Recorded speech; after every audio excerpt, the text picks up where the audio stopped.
بقى نعمل طعمية او فلافل على حسب ما بتسموها بقى. احنا عندنا بنسميها طعمية، ايا كان ايه اسمها بقى، بس عامة مفيش حد في الشعب المصري مش بيحبها. تعالوا بقى نعملها في البيت كده بطريقة حلوة، وبعدين فيها حشوات كده غريبة شوية. انا لما جربتها بصراحة كنت مجرباها في مكان في اسكندرية يعني، وعجبني قوي طعمها. وكمان حشوة الحشوة اللي احنا عاملينها فيها، يعني هقول لكم عليها بتفاصيلها كده بسيطة جدا وسهلة، بس نتيجتها حلوة قوي. وكمان فيها حشوة مختلفة كمان، وهي حشوة الطعمية بالبيض. ودي كانت فكرة جديدة عجبتني بصراحة، فقلت هطبقها معاكم.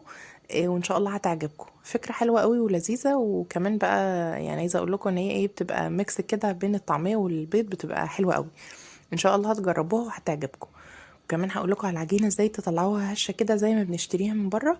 وهقول لكم لو العجينة بايتة معاكم ممكن تضيفوا لها ايه عشان تخلوها هشة. هقول لكم على كل التفاصيل كده واحنا